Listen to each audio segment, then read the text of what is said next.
Hi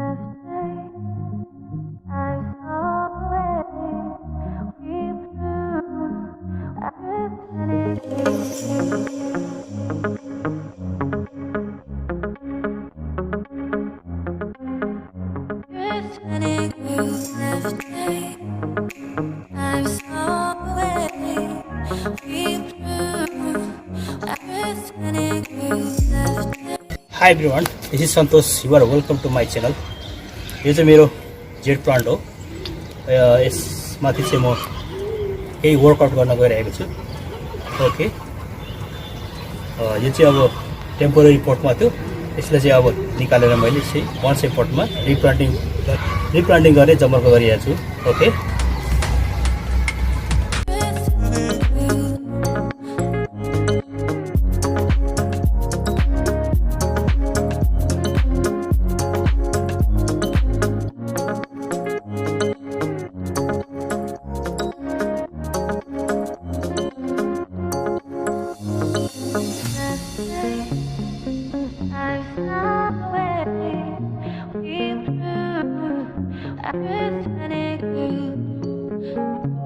यो चाहिँ अब लेफ्ट साइड, यो राइट साइडको ब्रान्च.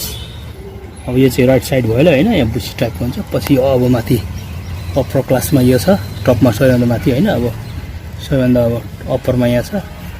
अब यसको यो चाहिँ अब धागा अब चाहिँ एकदम यसलाई चाहिँ त्यतिक अननेसेसरी जस्तो छ, काट्नु उचित हुन्छ कि हुँदैन भन्ने म सोचिरहेको छु.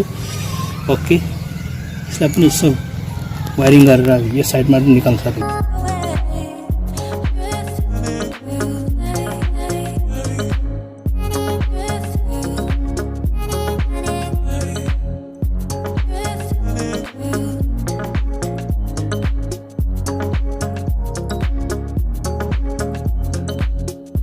यसलाई म धेरै माटो पनि खोदल्न चाहिन्न, फ्याँक्न चाहिन्न यसको, किनभने अहिलेको सिजन पनि अफ हुन आँटेको छ. लगभग अफ सिजन हुन आँटेको छ. यसलाई हामीले रिप्लान्टिङ गर्ने हैन, बन्साई बनाउने रिप्लान्टिङ गर्ने चाहिँ अफ सिजन हुन आँटेको छ भनौँ न. अब टाइम अफ हुन आँट्यो. त्यसले गर्दाखेरि म यसको जरा पुरा फ्याँक्न, माटोहरू फ्याँक्न, जराहरू काट्न पनि चाहिनँ म. यो चाहिँ अब कस्तो भन्दाखेरि अब यो चाहिँ फेरि अब यसको अलिकति जेड प्लान्ट सम्बन्धी अलिकति केही कुरा म गर्न गइरहेको छु. यो चाहिँ अब यसले चाहिँ टेम्परेचर चाहिँ म्याक्सिमम यसले चाहिँ अब सहन सक्छ. तर यसले चाहिँ जाडो चाहिँ त्यति सहन सक्दैन. मतलब मैले भन्नु खोजेको चाहिँ अब तपाईँले घाममा, हामीले चाहिँ यसलाई चाहिँ घाममा राख्यौँ भने बरु ठिक हुन्छ हैन. अब स्याडोमा भित्र चाहिँ राख्यौँ भने यो चाहिँ प्लान्ट मर्न सक्छ. त्यसले गर्दाखेरि यो चाहिँ एकदमै अब ट्रोपिकल प्लान्ट हो. यो चाहिँ एकदमै यसले चाहिँ हिट चाहिँ सहन सक्छ, किनभने जेड प्लान्ट यसको पुरै चाहिँ तपाईँको 75% चाहिँ लगभग तपाईँको पानी हुन्छ यसको भित्र पुरै. र यसलाई चाहिँ त्यति पानी पनि आवश्यक पर्दैन. धेरै पानी हाल्यो भने मर्न सक्छ. यो त्यस्तो प्लान्ट हो.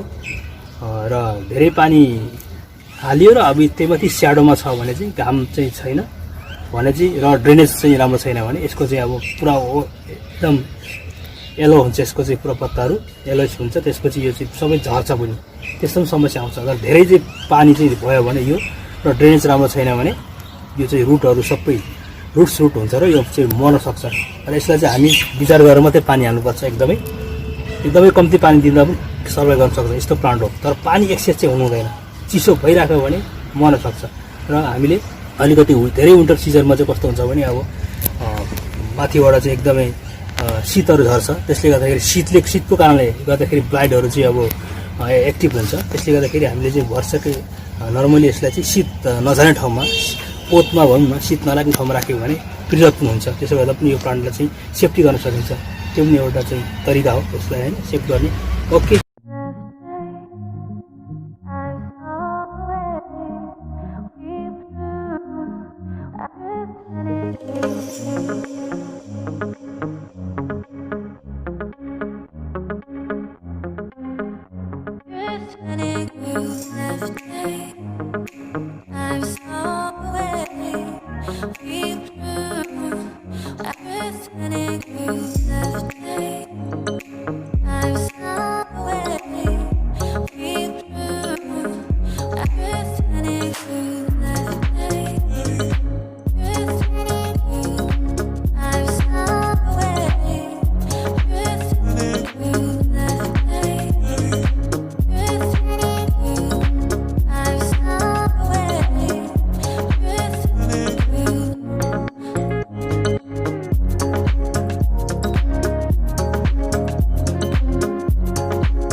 यो चाहिँ मेरो अब बोन्साई सोयल हो, रेडी हो।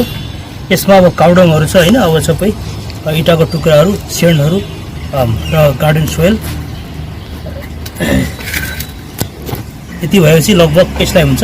धेरै मिहिनेत गऱ्यो भने कुहिन्छ पनि, किनभने यसको पुरै यसको खलखुल पारेको छ लगभग होइन। यसलाई अहिले धेरै मिनरल हाल्यो भने कुहिन सक्छ। अब पछि रुट्सहरू स्प्लिट भएपछि माथिबाट हामीले चाहिँ मिनरलहरू थप लगाउन सकिन्छ। ओके, र डिजाइन चाहिँ मैले यस्तो गरेँ यसको लगभग। अब यसलाई पछि गर्दै जानुपर्छ। यो चाहिँ मैले ब्रान्च काटेको छुइनँ, किनभने स्प्लिट होस् भनेर हो। लामो ठुलो भएपछि फेरि यसमा अर्को बस्छ र तर यसलाई तल अलिक तल जान्छ, अलिक झुक्छ। यो बाँधेर तल तान्नुपर्छ अनि हुन्छ। ओके,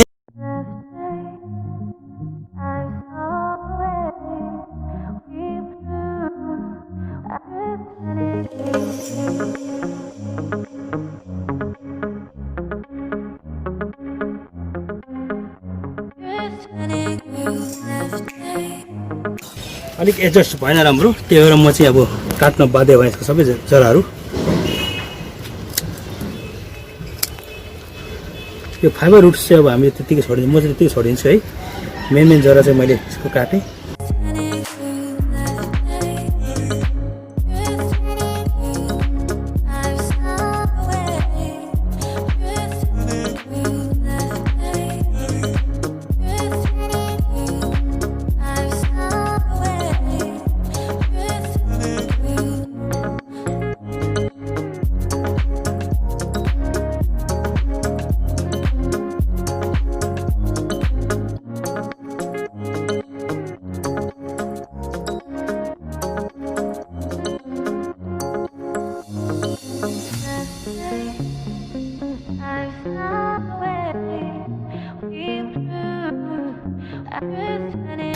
अब यो फङ्गिसाइड यसरी लगाइसकेपछि एकदमै रुट्स रुट हुँदैन, रुट्स रुट हुनुबाट सेफ हुन्छ। त्यसैले हामीले फङ्गिसाइड चाहिँ प्रायः हाल्नुपर्छ।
ओके, फाइनली मेरो चाहिँ यस्तो भयो हैन। अब डिजाइन मैले यसरी दिएँ। पछि अब भएन भने यो चाहिँ अगाडि मैले निकालेछु, यो पनि काट्न सकिन्छ, लेफ्ट र राइट मात्रै राख्न सकिन्छ र टपमा। ओके, तपाईँले भिडियो कस्तो लाग्यो, यदि मन पर्यो भने please like share comment and finally subscribe गरेर नोटिफिकेसन बेल दबाइदिनु होला। मेरो अनुरोध छ हजुरहरू सबैलाई नोटिफिकेसन बेल चाहिँ दबाइदिनु होला, किनभने सब्सक्राइब गरेर नोटिफिकेसन बेल दबाइदिनु भने मलाई अझ हौसला मिल्छ होइन, एउटा ऊर्जा मिल्छ, इच्छा शक्ति बढ्छ। र तपाईँहरूले नोटिफिकेसन बेल दबाउनु भने जति पनि नयाँ नयाँ मैले अपडेट गरेको भिडियोहरू तपाईँहरू समक्ष पुग्नेछ र तपाईँहरूले चाहिँ हेर्न सक्नुहुनेछ र थप मलाई चाहिँ धेरै हौसला ऊर्जा मिल्छ। Okay, thanks for watching this video भन्न चाहन्छु। Okay, bye, see you. Thanks for watching this video. If you like this video, please don't forget to like, share and comment. And finally, please subscribe my channel, hit the bell icon. Thank you so much.